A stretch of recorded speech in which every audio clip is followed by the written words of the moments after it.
গত এক দশকে বাংলাদেশে ব্যাংকের পরিধি বেড়েছে বহুগুণ। ব্যাংকগুলোর আমানত সংগ্রহ বেড়েছে অনেক গুণ এবং ঋণ বিতরণও বেড়েছে অনেক। তবে ঋণ বিতরণের ক্ষেত্রে ধনী গরিব বৈষম্য দেখা গেছে প্রকটভাবে। এ কারণে নতুন উদ্যোক্তা তৈরির ক্ষেত্রেও তৈরি হয়েছে অন্তরায়। দর্শক, আমাদের আজকের আলোচনা আহ, ব্যাংকের ঋণ প্রাপ্তির এই বৈষম্যটি নিয়েই। বণিক বার্তার নিয়মিত আয়োজন বণিক বার্তা নিউজ রুমে আপনাদের স্বাগত জানাচ্ছি আমি মঞ্জুরুল ইসলাম। সাম্প্রতিক বিভিন্ন বিষয় তার বিশ্লেষণ নিয়ে আমাদের নিয়মিত আয়োজন। এখানে আমরা বণিক বার্তায় ছাপা হওয়া বিভিন্ন প্রতিবেদন নিয়ে বিশ্লেষণ করে থাকি। তেমনি আজ বণিক বার্তায় প্রকাশিত প্রধান প্রতিবেদন বেসরকারি খাত, ব্যাংক ঋণ কেন্দ্রীভূত বড় কর্পোরেটে। প্রতিবেদনটি তৈরি করেছেন বণিক বার্তার সিনিয়র রিপোর্টার হাসান আদনান। তিনি আমাদের সঙ্গে আছেন। আদনান, আপনাকে স্বাগত। ধন্যবাদ মঞ্জুরুল। আপনার মাধ্যমে বণিক বার্তার সকল পাঠক এবং দর্শককে বণিক বার্তা নিউজ রুমে স্বাগত জানাচ্ছি। আদনান, প্রথমেই আপনার কাছ থেকে শুনবো প্রতিবেদনটির প্রেক্ষাপটটি।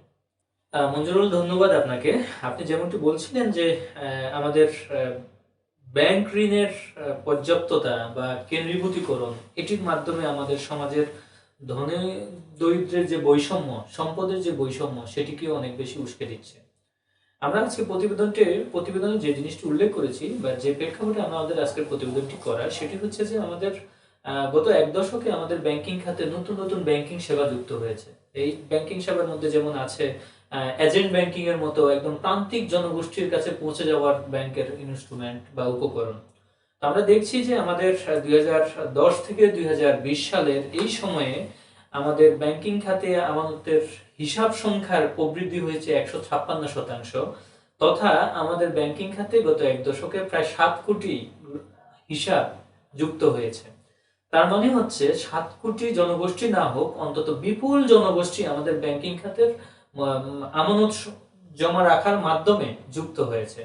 আবার আমরা একই সঙ্গে দেখছি যে আমাদের এই সময়ে গত এক দশকে আমাদের ব্যাংকিং খাতের আমানতের প্রবৃদ্ধি হয়েছে 293%, প্রায় 300%।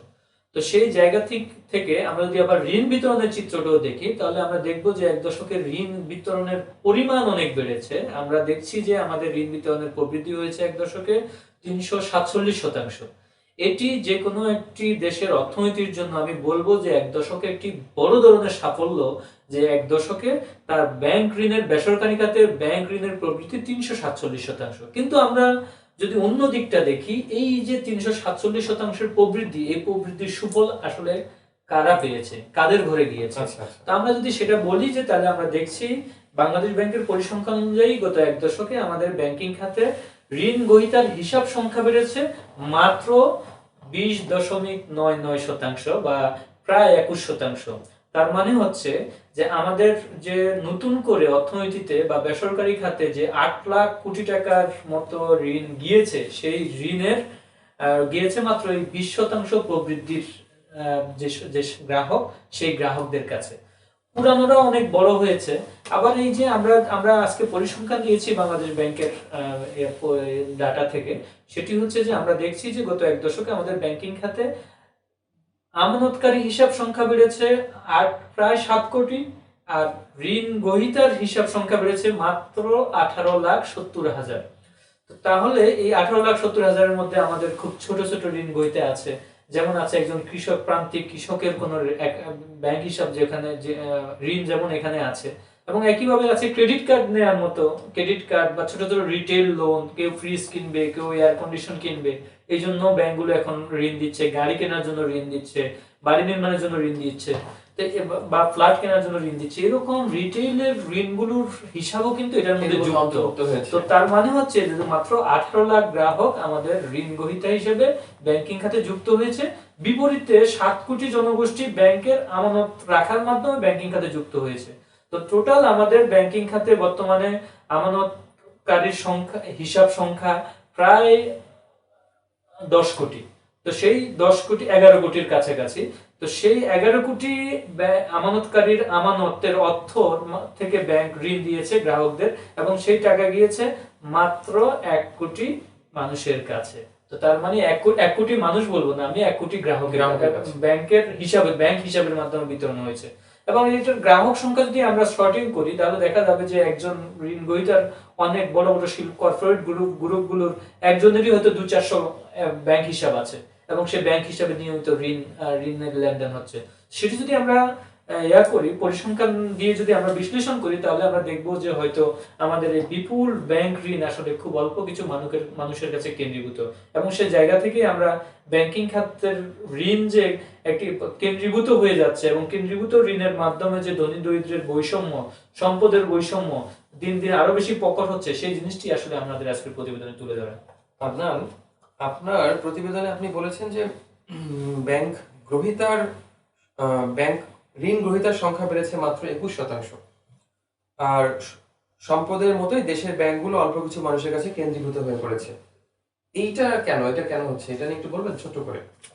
মঞ্জুরুল, আমরা বাংলাদেশ ব্যাংকের পরিসংখ্যান থেকেই বলি। আমরা দেখছি যে গত এক দশক আগে 2009 সালে আমাদের 30 কোটি টাকার বেশি এরকম ব্যাংক হিসাব ছিল, 30 কোটি টাকার বেশি ঋণ নিয়েছে এরকম ব্যাংক হিসাব ছিল মাত্র 463টি। আর এক দশক পরে এই সংখ্যা আমাদের চলতি বছরের জুন শেষে এরকম 30 কোটি টাকার বেশি এরকম সংখ্যা দাঁড়িয়েছে 2299টি। আমরা এটি খুব ভালো দৃষ্টিকোণ থেকে দেখতে পারি এটিকে, যে আমাদের উদ্যোক্তা শ্রেণী বেড়েছে বা ছোটরা বড় হয়েছে, এজন্য তাদের ব্যাংকের ঋণ গ্রহীতার ঋণের সাইজ আকার বেড়েছে।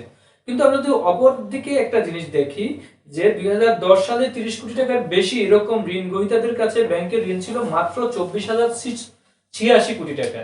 কিন্তু 10 বছর পরে এই 30 কোটি টাকার বেশি এরকম ব্যাংক হিসাবে ঋণ গিয়েছে, ঋণের পরিমাণ দাঁড়িয়েছে 3,29,000 কোটি টাকা।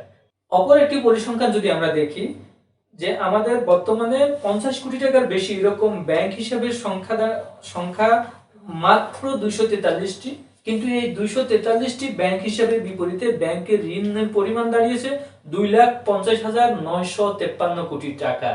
তো তার মানে হচ্ছে যে দীর্ঘদিন থেকেই আমাদের দেশের বিশেষজ্ঞরা বলে আসছেন, যে আমাদের পরিসংখ্যান দেখিয়ে আসছেন যে আমাদের সমাজের ধনী এবং দরিদ্রের সম্পদের বৈষম্য বাড়ছে, ধনীরা অনেক বেশি ধনী হচ্ছে, গরিবরা অনেক বেশি গরিব হয়ে যাচ্ছে।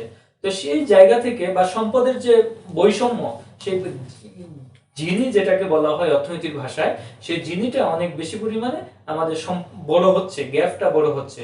তা আমরা যদি ব্যাংকিং খাতের এই পরিসংখ্যান দিয়ে যদি আমরা তাকাই, তাহলে সেটি সুস্পষ্ট এভাবে যে মাত্র কিছু সংখ্যক ঋণ গ্রহীতা ব্যাংকিং খাত থেকে প্রায় 2.5 লাখ 3 লাখ কোটি টাকা ঋণ নিয়েছে, এবং এই ঋণ গ্রহীতাদের সংখ্যা দেখা গেল যে হয়তো যে ব্যাংক হিসাবে আমি যেটা আগেও বলেছি, যে প্রকৃত ঋণ গ্রহীতার সংখ্যা ব্যাংকাররাই বলছে হয়তো 100টির বেশি হবে না, 100টি গ্রাহকের বেশি হবে না, বা 100টি কর্পোরেটের বেশি হবে না। আপনার কাছে একটা বিষয় আমি জানতে চাই। আমরা জানি যে ব্যাংকগুলো সারা বাংলাদেশের সবগুলো এলাকায় ছড়িয়ে আছে, ব্যাংকের শাখাগুলো সারা বাংলাদেশে 650টি থানার মধ্যেই ব্যাংকের শাখাগুলো ছড়িয়ে আছে, এবং সবখান থেকেই ব্যাংকগুলো তাদের আমানত সংগ্রহ করছে। কিন্তু ঋণ বিতরণের ক্ষেত্রে গিয়ে আপনার প্রতিবেদনে দেখলাম বলা আছে যে মাত্র 4টি থানার আওতাধীন ব্যাংকগুলোতেই অর্ধেকের বেশি, মানে 57% ঋণই বিতরণ হয়েছে 4টি থানার আওতাধীন ব্যাংকগুলোতে। এই অবস্থা কেন? তার মানে কি এই 4টি থানার আওতাধীন বড় বড় কর্পোরেটরাই এখানে এই এলাকাগুলো? হ্যাঁ, অ্যাবসলিউটলি।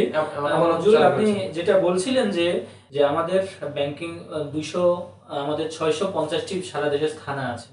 এই সারা দেশের সবগুলো থানা থেকে থানার গ্রাহকরা, ব্যাংকের গ্রাহকরা কিন্তু তাদের আমানতের অর্থ কিন্তু ব্যাংকে জমা রাখছেন আমানত হিসাবে। সেই আমানতের অর্থ থেকে ব্যাংক গ্রাহকদেরকে ঋণ দিবে, এটাই হচ্ছে অর্থনৈতিক সাইকেল।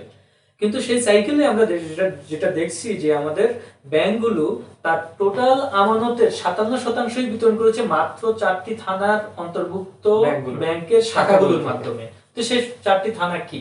সেই 4টি থানা হচ্ছে রাজধানীর মতিঝিল, গুলশান, চট্টগ্রামের ডাবল মুড়ি, কোতোয়ালি।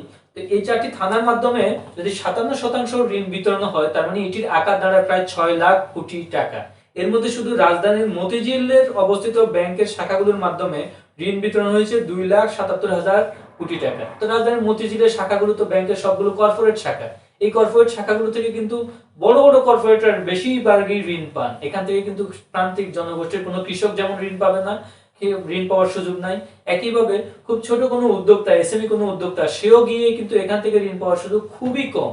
তো তার মানে হচ্ছে এই যে ব্যাংকের রাজধানীর গুলশান, মতিঝিল, চট্টগ্রাম ডাবল মুড়িং, কোতোয়ালি, এই যে থানাগুলো, এই থানাগুলোর শাখাগুলোতে সাধারণত যাচ্ছেন আমাদের বড় বড় রাঘব বোয়াল কর্পোরেট গুলো, এবং তারাই কিন্তু ঋণ যাচ্ছে। তো আমরা যদি পরিসংখ্যান, 4টি থানার পরিসংখ্যানে যদি দেশের টোটাল ঋণের 57% যায়, তাহলে তো আমরা বুঝতে পারছি যে আমাদের ব্যাংকের কার্যক্রম ঋণ বিতরণের ক্ষেত্রে শুধুমাত্র বড়দেরকে টার্গেট করে পরিচালিত হচ্ছে, কিন্তু সারা দেশে কিন্তু তারা শুধু আমানত সংগ্রহের জন্য আসছে। এটার মাধ্যমে অর্থনীতিতে যেটি হচ্ছে, গ্রামের প্রত্যন্ত অঞ্চলে একজন কৃষকের আমানতের অর্থ কিংবা তার সংসারের উদ্বৃত্ত অর্থটি সে ব্যাংকে জমা রাখছে, সেই টাকা থেকে সে হয়তো 4%, 5%, 6% ইন্টারেস্ট পাচ্ছে, কিন্তু সেই টাকাটাই আবার যখন রাজধানীতে আসছে, সেই টাকা থেকে রাজধানীর বড় কোনো কর্পোরেট ঋণ নিচ্ছে।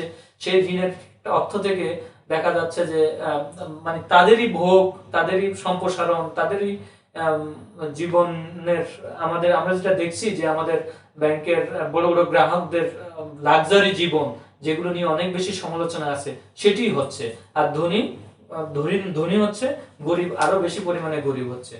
তো সেই জায়গা থেকে আমরা আসলে বলছি যে আমাদের ব্যাংক ঋণ কিভাবে কর্পোরেট কেন্দ্রীভূত হয়ে যাচ্ছে। আজকের এই প্রতিবেদনের মাধ্যমে আমরা যেটি বলতে চেয়েছি সেটি হচ্ছে যে আমাদের সরকার চাচ্ছে যে নতুন নতুন উদ্যোক্তা তৈরি হোক, ব্যাংকের ঋণ সম্প্রসারিত হোক, কিন্তু বাস্তবে আসলে ব্যাংকারদের মানসিকতা কিংবা ব্যাংকের মানসিকতা সেভাবে আসলে দেখা যাচ্ছে না। ধন্যবাদ আদনান। দর্শক, আপনারা জানেন বাংলাদেশের কর্মসংস্থানের 35% আসছে এসএমই খাতগুলো থেকে, এবং এসএমই খাত বাংলাদেশের জিডিপির মাত্র 20%, যেখানে প্রতিবেশী দেশ ভারতে 80% এবং চীনে 60% এর অবদান আসছে এসএমই খাত থেকে।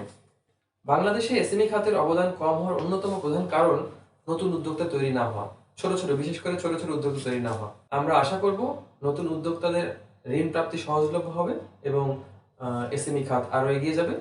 দর্শক, সাম্প্রতিক বিভিন্ন খবর তার বিশ্লেষণ নিয়মিত পেতে চোখ রাখুন বণিক বার্তা ডিজিটাল মাধ্যমে। নিয়মিত সংবাদ পেতে চোখ রাখুন বণিক বার্তার ওয়েবসাইট www.bonikbarta.net। করোনা সংক্রমণ প্রতিরোধে সাবধানে থাকুন।